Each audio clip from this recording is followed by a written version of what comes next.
Watch MD CEO TCN, Mr. UG Mohammed, discuss several operational issues, including TCN expansion plans, eligible customer programs, FIRS clampdown on TCN corporate office, and fractional union disagreements. Sir, you have been TCN's MD for 1 year and 6 months now. What are TCN's network expansion plans? Thank you very much. I want to tell you that, first of all, the first motivation for me to come to serve Nigeria is because of the president. You know, the president was my governor when I was in the primary school, and we know what he represents. We know that the kind of quality he has, and since when we are children, we have always been learning, trying to learn from him. So if I tell you, I'm one of the Buhari's student of leadership. So that is the reason why I accepted to come. Now, I want to tell you that since we came in February last year, you also have to understand what we inherited. We inherited a transmission company of Nigeria, which was managed by Manitoba Hydro for 4 years. And for information, Nigeria was paying Manitoba Hydro for the 3 years, that the contract for 3 years is $23 million plus. That's what Nigeria was paying. And the 1 year, it means it's 1/3 of that money. That was Nigeria was paying.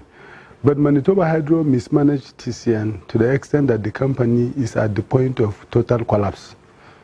So when we came, we have to come with a program on how to move TCN. So one of the things that we have done is that we established what they call transmission rehabilitation and expansion program.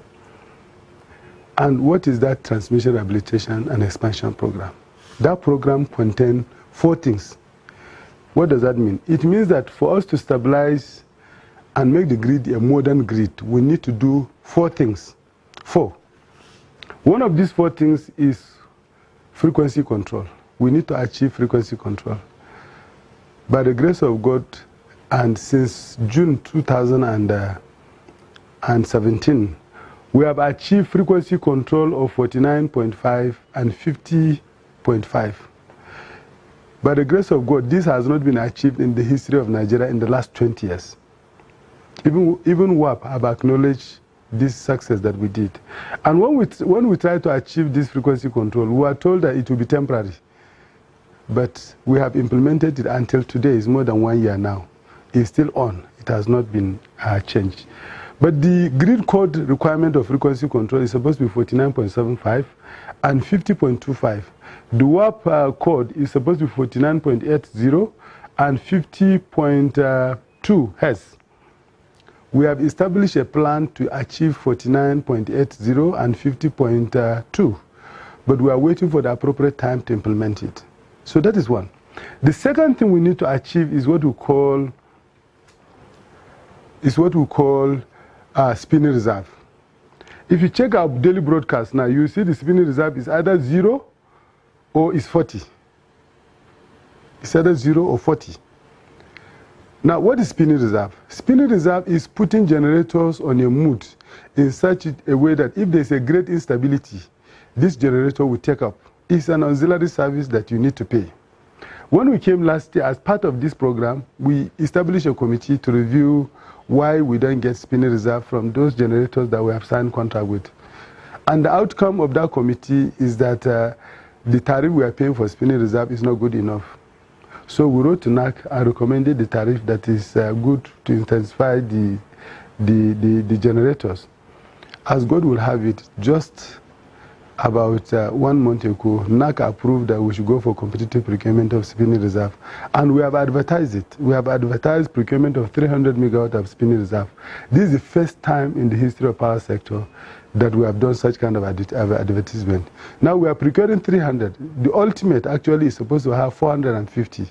So when we get the 300, we are going to see how we are going to increase it by another 150 so that it becomes 450, because the spinning reserve is supposed to be 10% of the total generation capacity. So with the generation capacity of 4,500 to 5,000, we are supposed to have at least spinning reserve of 4,450.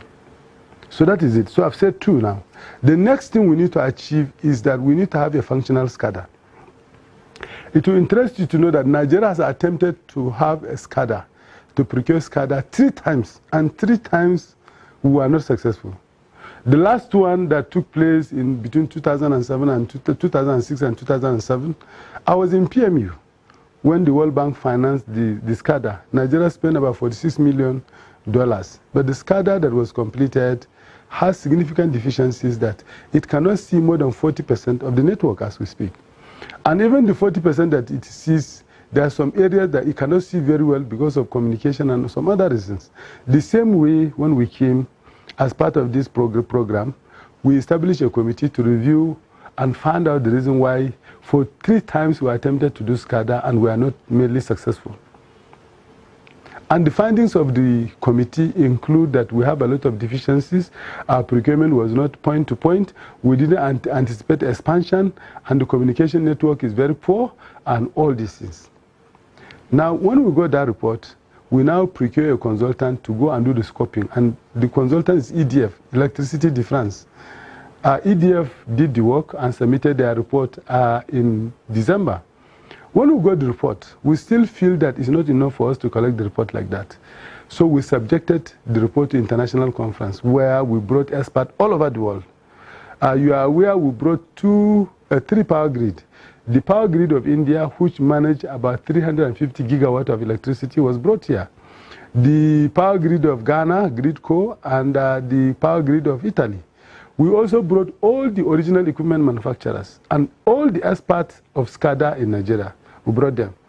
And we gave them the report 3 weeks before the time. They scrutinized the report and they came up with their finding. The finding of that report has significantly improved the scoping report. But now it has become very clear from the conference that we held at Hilton that we cannot even start the procurement of the SCADA until we fix our communication backbone. And that also reinforced the position we took that we have to cancel the concession contract that we met because it's consistent with the outcome of that report of the workshop. Power Grid of India, with all the capacity they have never concessioned a single of their fiber to anybody because the fiber is actually, it's not for communication, it's not for GSM or for broadband. Of course, being a public agency, we are supposed to support government policy, like taking broadband to areas that are not inaccessible because our transmission go to all other places. But the main objective is not for commercialization, it's for the control and the management of the grid. So the main objective is not, it cannot be met when you have a contract that places the use of the fiber by GSM and other people more than the use of the fiber to control and manage the grid. This is the problem. Now, the next most important thing we need to do to stabilize the grid so that it becomes very, very modern is that we need to have critical investment in lines and substations. We need to expand the grid, both in line and substation, and put what is called N-1. Now, what is N-1? N-1 means that anywhere you have a need for 60 megawatt, for example, transformer, you put 60 times 2. Anywhere you have a need for a line, you either build 2 lines. Let's say if the line is supposed to be 1,000 megawatt, you're supposed to put 2 lines, that is 2 lines parallel, or you build the line in loop. That's N-1. By the grace of God, we have raised enough money to expand the grid to at least 20,000 megawatt by 2021. And not only that, we have also come up with programs that will enable us to attract some of the best companies that will come and implement our project. So this is where we are. And I can tell you, we are on track because even TCN staff, they're highly motivated to do this job, and you can see what they're doing. Within the last year and a half, TCN energized about 29 power transformers. How has the company been able to achieve this when some stations take up to 9 years to execute the same kind of contract? Thank you very much. You know, I told you we are the president's students, and I believe that every Nigerian that wants to make this country forward, we should learn the kind of character of the president, because once you don't place your self-interest above the interest of the nation, you will do the right thing at any time. Now, if you look at the transmission, We are the most vulnerable in the power sector value chain. You see the discourse, they collect our money and they give based on what you call best endeavor. They give what they want to give. Isn't it? The GENCOs are supported by 701 payment assurance. The only one that is not guaranteed in the market is only transmission. Now, we have been able to raise significant amount of investment from donors. As we speak, we have $1.57 billion, of course. But you know, donor money can only finance investment. But they are also not flexible. You cannot take that money and finance a contract that somebody has awarded in the past. You understand? It has to be certain contract that you have agreed with, and you cannot use it for operation. So this is how it is. So what can we do to do things differently? What we have done is that we discovered that in the past, most of the contracts that we actually award to contractors are done by TCN engineers. So they make them to work in the evening or on Saturdays and on Sundays. And this, my eye was open to Damboa substation. You know, I'm from Biu. Being from Biu is one town that Boko Haram has not invaded. But in Borno, that Boko Haram has not invaded. But Damboa people, when they attack, they move to Biu.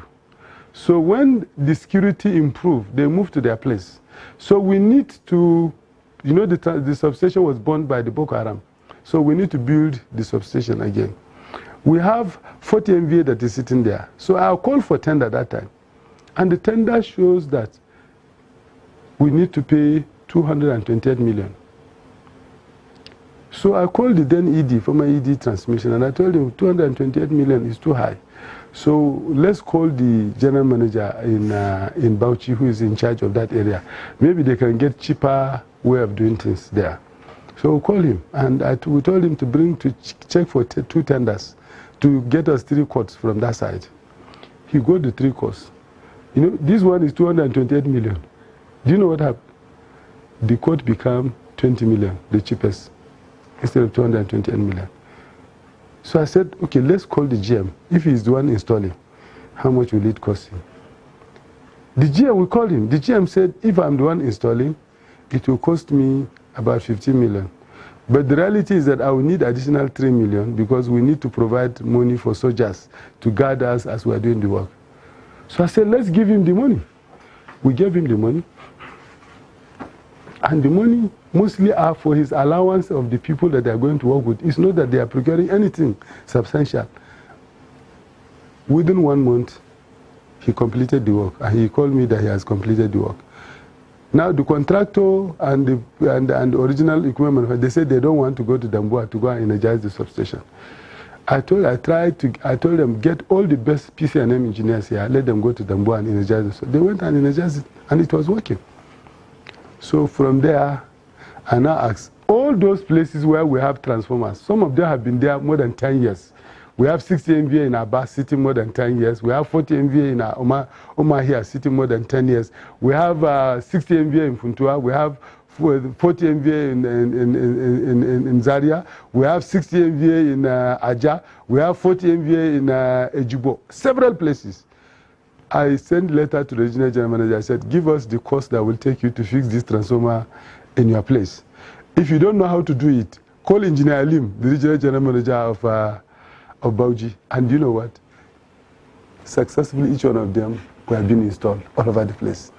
And I can tell you, this price is less than 10% of what we normally pay contractors. So from there, I started looking at some contracts that we have even paid 10% advance payment, and they refuse to do it. For example, we have a 60 MVA in Bauchi that the contract is about 200 and something million. We have paid 10%, and the contract has been sitting there. The contractor could not do the job. They abandoned the work. We called Bauchi, can you bring how much it will take you to install the transformer? They brought 16 million. We gave them 16 million. That's the transformer that we commissioned with the governor of Bauchi. Successfully, it's in the grid, it's working. So what did we do special? Nothing special. What we did is innovation. That's what we call innovation. Since we don't have much money, let us look at the little we have to see how we can work. And that is why all the contract we cancel, for example, the Najib contract under the World Bank that we cancel GIT contract. All the transformers of GIT have been installed by our engineers. You understand? We cancel Federal Lloyd. The transformer of Federal Lloyd, the transformers are 4.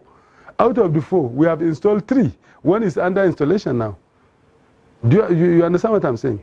Now, let me give you an example. When I went to Ijebu-Ode for something else, and I said, let me check my transformer. And I went and I saw a work that I've done 10 years. They didn't finish it.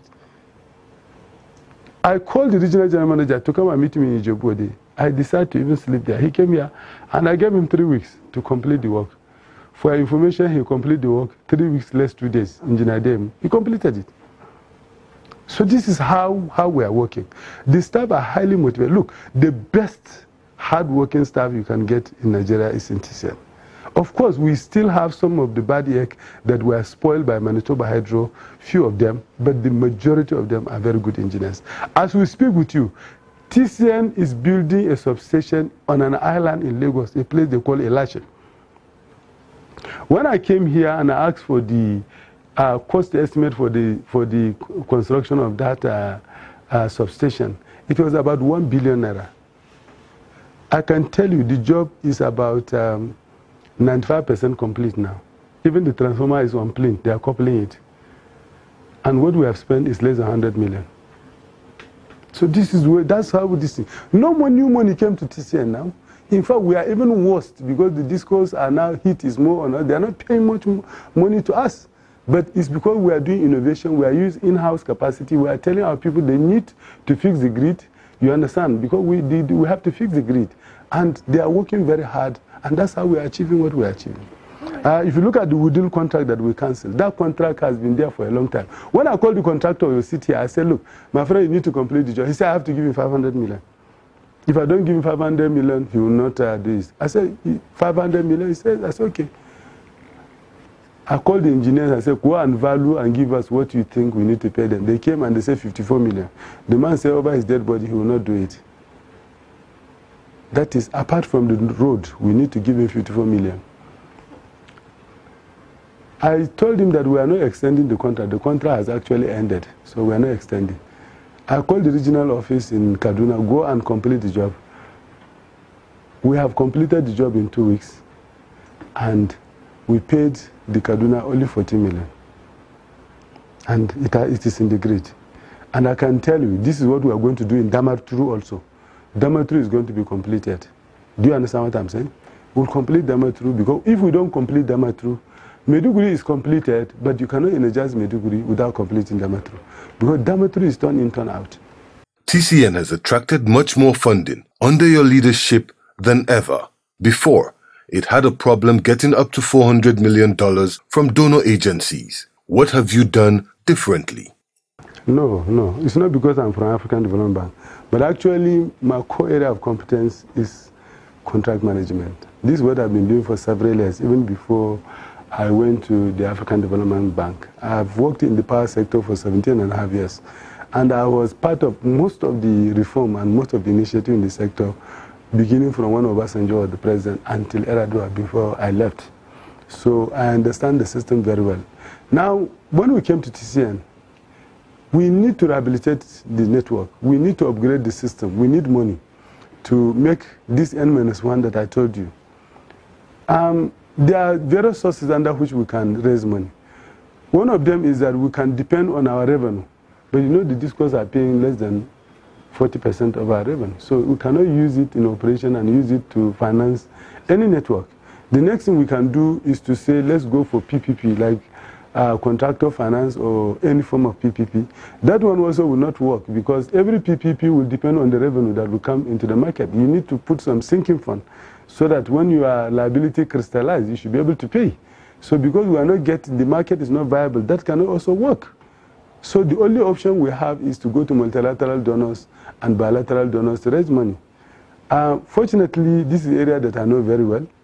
And also, Ministry of Finance actually was part of the department that brought me. You know, all multilateral donors deal with Ministry of Finance. For the collaboration of Nigeria and African Development Bank for me to come, Ministry of Finance will have to be involved. So they know what we have come to do. So they gave me all the cooperation I need. But before the donors can agree to give you money, they want to see the level of transparency you have.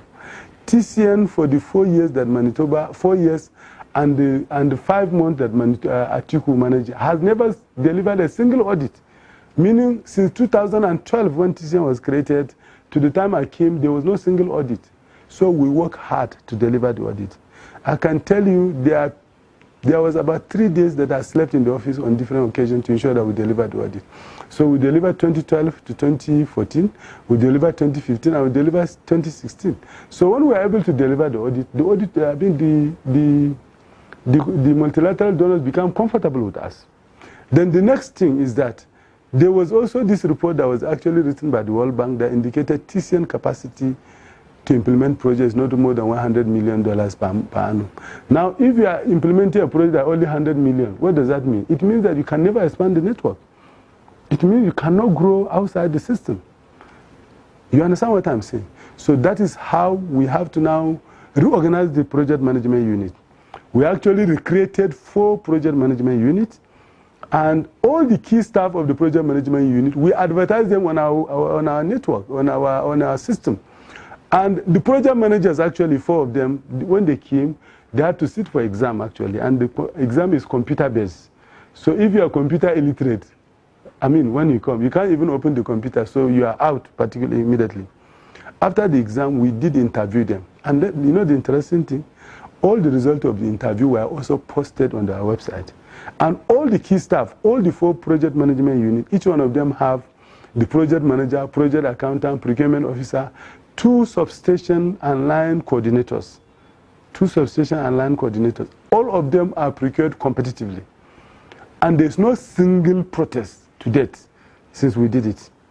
Now, when we put this structure, we did not only stop there. We train them. We send them abroad. We train them here. We train them abroad. And we put a structure that worked. That was how the donors become happy with us. But we did not stop there. We also insist that the donors have to agree to do advanced procurement. For information, we are the first people that start advanced procurement in Nigeria. And not only that, we changed the qualification criteria for doing project here in such a way that those are contractors that abandon our containers in the port. They don't get this kind of job. Before our coming, actually, this place is just a farm. We have about 800 containers stranded in the port before I came here. It interests you to know that as at last week, we have recovered 696 containers. Somebody said that they went to our store and they didn't see the container. Or one mischievous person went and wrote that. That's stupid. Those equipment, you cannot even take them to the store. They are supply and installation. They are for various sites. And that's why last week in Akure, I directed the AGM, the GM Public Affairs to distribute to all the journalists. And I think I would direct her to give you a copy of all the journal to you, to give you a copy of the location, so that you can go and verify by yourself where we you cannot carry those. You cannot carry a transformer to the store. If you carry the transformer to the store, the cost of carrying it from the store to the location is another massive amount of money. In fact, every transformer you are moving, you have to test the line, test the bridges across the line to know the capacity to take. So how can you test a bridge to take it to the store and test a bridge to take it to the site again? It doesn't make sense. So this is what we have done. So we have actually changed the game. So the next thing we did to avoid having this kind of bad contracts that we have stranded containers, we also not only increased the qualification criteria, we introduced what we call pre-qualification. So all our tenders now, major tenders now, they have to be pre-qualification. Meaning, if you are not qualified, you cannot tender for the job. So that this will avoid a situation where somebody will just go and tender with small money, and if you don't give him the job, he will now say, they refuse to give me, this idiot. If they have given me, I can do you this amount. Eventually, if you give him, he take 5%, 10% or 15% advance payment, you go, you don't see him again. So this is what we avoid. So what was happening in the past actually is that original equipment manufacturers, they want to do business in Nigeria, but they don't want to participate in installation. They will go and get UG Mohammed and co, like myself, go and enter into agreement with me. I've never installed a transformer. Then in the agreement, they will state that my responsibility to install the transformer, their own is to ship the equipment. They ship the equipment and collect their payment on LC, and then the goods will come to the port, and I will not even have the capacity to remove the containers from the port, talk less of installation. And that's why we have these stranded containers. Some of these stranded containers have been there for over 15 years. Some of them have been auctioned. We have to go and meet the people that bought them and buy them back from them. This is what happened. So I've directed Madam to give it. So what we have done actually is to ensure that there's transparency in what we do. You understand? So there's transparency. We put in a system that works. And I can tell you, the staff are also cooperating. So we are working very hard. See, yesterday was Salah. I was in the office. There's no day we don't come to the office. Because we see this job not only as a sacrifice, but it's war. We have to deliver electricity to Nigerians. Yes. Sir, tell us about the much talked about 72 billion naira fund for investment in distribution networks. Thank you very much.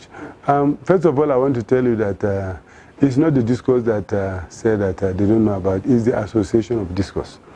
And the association of discourse is something that we don't deal with. Because we deal with people that we have agreement with, not with people that we don't have agreement with. Now, for information, this $72 billion is an intervention by the federal government because of lack of investment in the discourse. So it's actually the failure of the discourse to perform, and which is creating a lot of problems in the system that compel the government, who has also about 40% shareholding in the discourse, to do this. And for information, the modalities of whether it's loan or something has not been finalized. But for information, 72 billion, how much is 72 billion? It's a small money compared to what we need to do to expand the network of the discourse. For information, when we did come up with the investment requirement for the transmission, rehabilitation, and expansion program, we also simulated our system planning, simulated the investment requirement of the discourse to be able to pick the load. And our simulation is actually looking at hard investment. They didn't even look at the soft investment. So hard investment in terms of substation, their injection substation and their feeders. And the numbers that came is over $4 billion. I can give you that number. So what is 72 million? It's just a meager amount. But let me also tell you, we are working with all the discourse that we are doing intervention with. All the discourse that we are doing intervention with, we are working with them.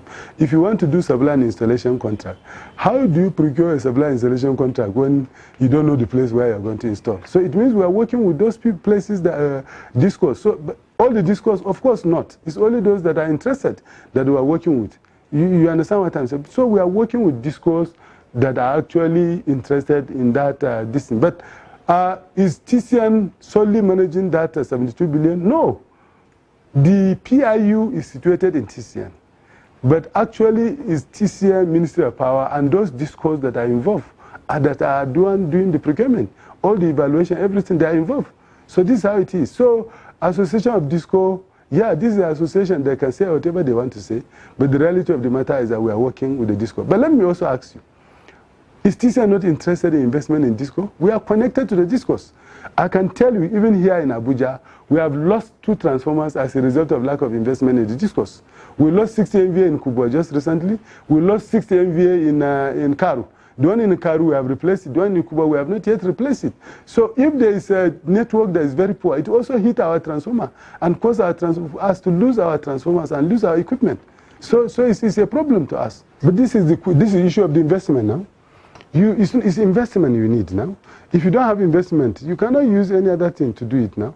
And that is the problem. You see, the power sector is driven by investment. And if there's no investment, there's no way you can move forward. You can move forward. If TCN, what we are doing now, is it not investment? It's either you use investment or you use innovation. So reduce your excess cost and mismanagement and put the money in investment. You understand? Make sure you are focused. This is what it is. Do you understand what I'm saying? There are some discourse now that right now, as we speak with you, when we implemented the NEGIP actually was intervening because NEGIP started before the privatization. So there was intervention that NEGIP was doing in discourse as well as in TCN. Now, some contracts in NEGIP has failed for TCN. I've mentioned some of them to you. There are some contracts in NEGIP for disco that have failed. All the transformers, except maybe 1 or 2, for TCN, and which we are almost at the stage of completing the installation, have been installed. The one of disco, not even one of them has been installed. They don't have capacities, many of them. So when you hear association talking, you just start thinking, what are they talking? Go to Niger and see network. Are we not giving electricity to Niger? 90% of electricity in Niger, we are the one giving them. What of Benin and Togo? 80% of electricity in Benin and Togo, we are the one giving them. If you go there, you see that there is stable electricity. Recently, Federal Inland Revenue Service locked down TCN. What happened? First of all, it's very, very disturbing. Because why it's very disturbing is that, staff can get angry and they can shut the system. That is the reality. Because as I told you, as we speak with you, because of the liquidity crisis in the sector, TCN staff, despite the fact that we are the best performing, we are the one working hard, TCN staff are the least paying. I think the least you expect is to get the kind of alteration from a government agency that came and locked the office. This is the least you expect. And secondly, I think you may need to have to go and ask the Federal Inland Revenue. When did they do that assessment that they are calling? I came here, it's 1 year, few months plus now. When did they do that assessment? They will tell you this assessment was done maybe about 3 years ago. So if they did the assessment when Manitoba Hydro was in charge, when they were not doing auditing of TCN, why did they not lock the place that time? Why now? That is the question you will ask. And as you rightly said, you said that I'm a tax expert. Of course, I'm a tax expert. And that is the reason why immediately I came, I wrote to them that I'm going to recruit a tax consultant to review the tax, our taxes, and put a structure that will not create problem between us and Federal Inland Revenue. There was a time they wrote back to us to ask us that they want us to pay certain money. I wrote them and I said it takes time to conclude the tax. The recruitment of the tax. And when we finished the recruitment, I wrote them. And the tax consultant, I also asked them to write to Federal Inland Revenue. And they wrote them. Now, let me ask you, did Federal Inland Revenue give us a warning that they went to lock our office? No. There was no warning. There was no warning. Secondly, this tax that they're asking, what is the composition of that tax? Don't forget that TCN is the only company in the unbundled power sector that its liability has not been taken by NEMCO. You understand what I'm saying? Now, NEMCO was created to make all the successful companies viable. And making them viable means that all their historical liabilities are going to be taken.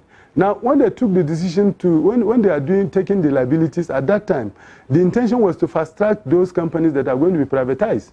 So they fast-tracked, they did the one of the DISCOs and GENCOs. The one of TCN has not been taken. So this liability that they're taking, majority of them are liabilities, they're actually liabilities that are for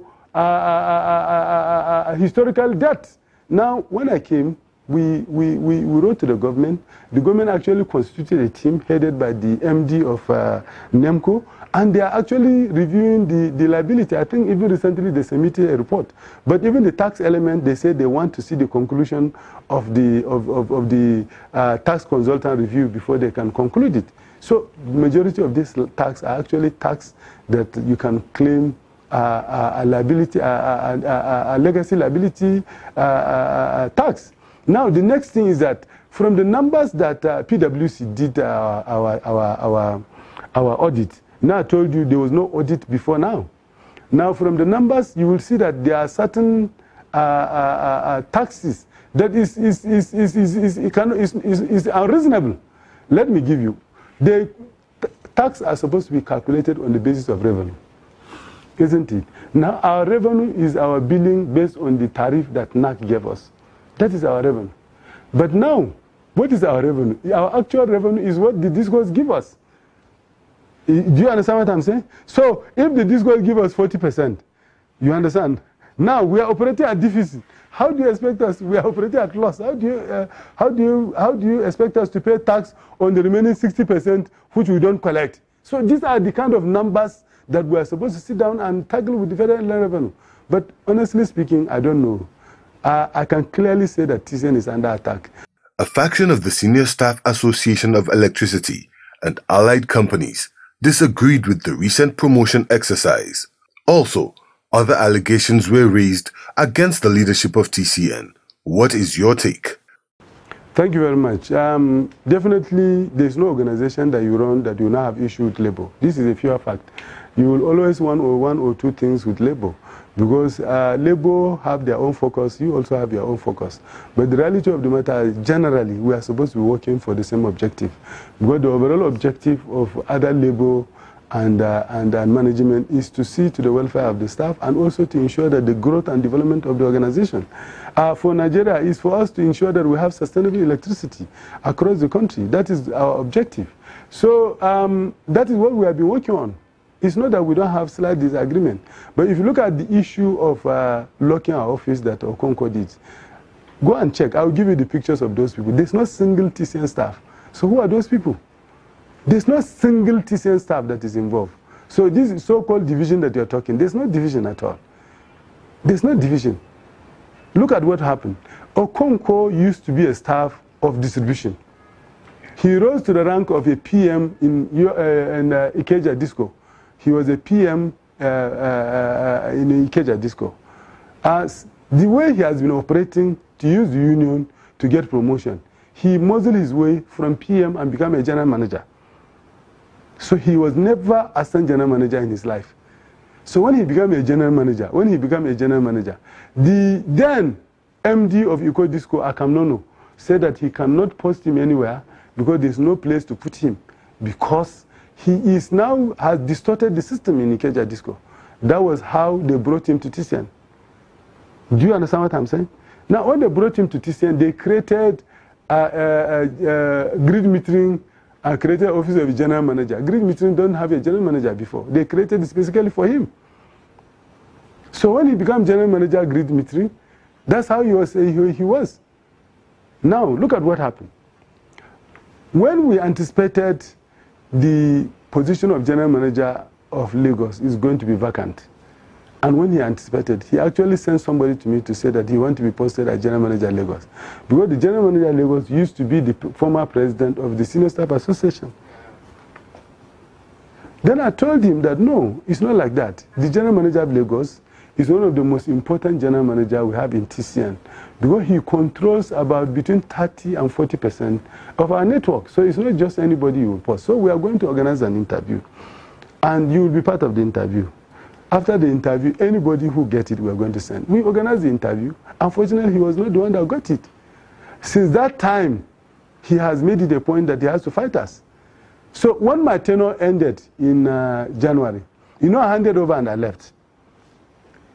Because he still agreed with me, he went and wrote a letter and he published it. I'm sure you have seen it, where he said I did nothing and that I'm a tribalist, that I'm only focusing on Northeast project and all this. He even went and picked one project that was mentioned by the president of African Development Bank when he was opening the office here in Abuja. He didn't even know what happened, what was the antithesis of that thing. That speech was read by the president to commit African Development Bank for increasing their budget. Actually, African Development Bank was to do only 200 million. Now, Islamic Development Bank was supposed to do 210 million. Islamic Development Bank at a point in time could not give us the money because they entered some restructuring. So we needed African Development Bank to increase the money. And that's what the president made the pledge. This guy picked only that one. He forgot about the Lagos Ogun transmission project. He forget about the Abuja transmission project. He forget about the Northern Corridor. He forget about the NETAP, which is $486 million. He forgot about any other project like the one to be financed by the African Development Bank originally, which was putting a code line between Alauji to Onitsha and Delta to Benin. He forgot all this one. He just picked that one and said, I'm a tribalist. And that I have not achieved anything in TCN. Now, if you ask me, did I achieve anything? In reality, I didn't achieve anything. It is the TCN engineers that are working like those guys. Look, as we speak with you now, we are doing Salah. The guys in Damaturu are working. So who is achieving something? Is it not them? Is it me? No. So now, if you single me out and say I have not achieved anything, or TCN did not achieve anything in the last 1 year, is it not them that you are busy? It's them. So the TCN branch of the Senior Staff Association replied him. At that time, I'm not even in office. I have already handed over. I'm in my house. So I could not have influenced them. That is the reality. And nobody was sure whether I would come back. So it's not that they're expecting anything from me. But they replied to him to correct the fact. And they mentioned what we have done with them within the period that I was here. They mentioned. So when eventually I came, When I eventually came, he sent his deputy president, 3 of them, the 3 deputy presidents, to come and apologize. They apologized. After they apologized, I also told them, okay, since you have apologized, me, I forgive you. And also, I want you to forgive the TCN branch who put the record straight. That was the end. But because he is somebody that today you agree something, tomorrow he will agree something. Look, the last strike was based on, he fought with some people in the office here. After they fought in the office, he wrote to IG, he wrote to DSS, he wrote to Commissioner of Police. We have our rules. If 2 people disagree or they fight in the office, we have our condition of service under which we are punishing people. So we had to write to IG that he should not worry, we are going to tackle it. We have to write to this, write to this. So we set up an administrative panel, and the administrative panel inducted him that he was wrong. So we gave him credit to explain why he did some of those things he did. The next thing, he went and hired thugs to come and block this office. No single TCN engineer staff was part of it. And when they finished the locking of our office, when they are here, it is interesting. That's why I said TCN is under attack. Because even police refused to arrest any of these thugs. And when eventually, and I think the government needs to take note of this because this is very serious. They refused to arrest a single of these thugs. He packed this thug from here to a hotel they call Green Mine Hotel in Utako and paid them there. I can give you a picture of the place and the payment that he was doing. That was how they left. I'm just telling you. Now, how do you explain this kind of? But you see, it's not surprising. Let me tell you why it's not surprising. Look, we have taken a lot of decisions in TCN. We have cancelled a lot of contracts that are not performing. All those people are also coming to us, and they can get to us through anybody. Do you understand what I'm saying? This is the problem. You have spent more than 17 years in the power sector with the NIPP projects, 1.3 trillion Naira market fund project in discos, among others. What do you think is the way out in terms of liquidity problems in the power sector market? What is a shortfall and what is illiquidity? If I ask you, what is the cost of energy? Cost of energy is the cost of generation, the cost of transmission, the cost of distribution, plus the profit that all the value chain will make, plus all the inefficiencies that are in the system. So if the distribution loss is 50%, it's part of the cost. You understand what I'm saying? Now, we have done our privatization. The discos are supposed to reduce the aggregate technical and commercial loss in 5 years. 5 years will be November, October, will be 5 years. Have they reduced the aggregate technical and commercial loss? No. So what went wrong? Do you understand what I'm saying? So this is what we are paying. Do you understand? If you look at TCN, we have taken a decision that all the procurement of our equipment have to be competitively procured. Why? Because the only way we can reduce our cost is for us to go for competitive procurement of our services and our services. Now, if our services are very costly, who pays? It's the Nigerian people. Do you understand? So what I can say as an expert is that I anticipated that we were going to enter this problem in 2007. Because I didn't believe that the way we are going to do the right thing. And I can tell you our privatization has no model all over the world. This is a Nigerian model. So we now have to fix the problem. Because it's a problem. Because if you do a privatization that doesn't attract investment, and investment is not coming to the system, how do you reduce the losses? And if you run the system for 5 years and no investment has come, if the losses are 50%, now the loss will be 70%. Do you transfer the 70% losses to the populace to pay? They will be revolt. Yeah. Do you understand what I'm saying? So this is the crisis we are in. And we have to find a solution. TCN's direct customers are the discos. What message do you have for them? Our message to the discos is that they should start becoming innovative. And apart from that, we also have to find a way of putting investment into the network. You said our direct customers are only the discos. We also have eligible customers that are our customer. And we have international customers also that are our customer. An eligible customer is what we have. I think we have about 5 of them now. and the experience is fantastic. I can tell you the eligible customer, and let me also tell you, you know, some discos are kicking against the eligible customer. But let me ask you, in 2015, when they decided to transfer the 132 kV and 33 kV customers to the discos, did the discos complain? Did they complain? They didn't complain. They are happy. Now, let me tell you what that means. If you look at the Power Sector Reform Act, the definition of a disco is any network other than 330 and 132 kV network. So actually that transfer is illegal.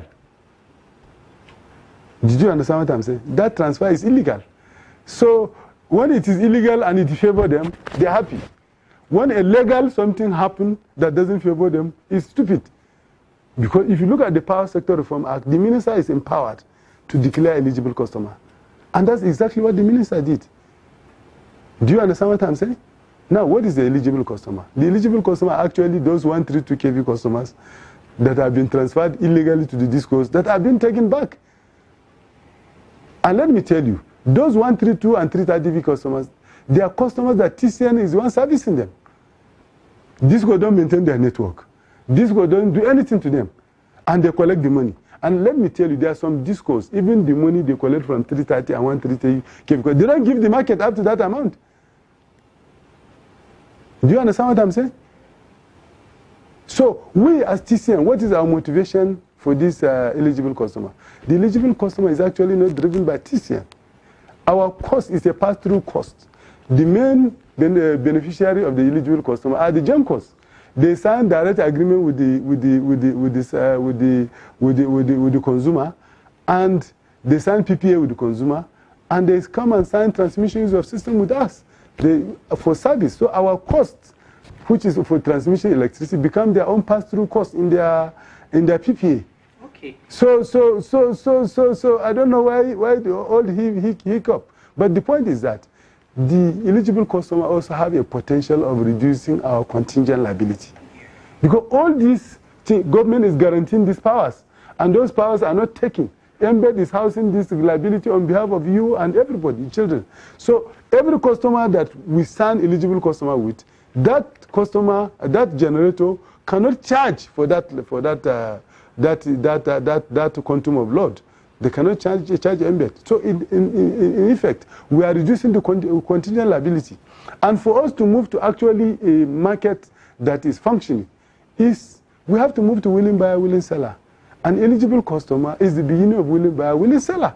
The MD Mainstream Energy recently said it has 5 eligible customers. He testified that they made 100% payments in the last 2 months. These 5 customers signed a transmission use of system contract with TCN. What is your payment experience? No, our transmission of system is with Mainstream. It's not with the customers. But let me tell you how it is. You know, under the market rule, the eligible customers have to post LC, 3-month LC. Their payment for 3 months, they have to post it.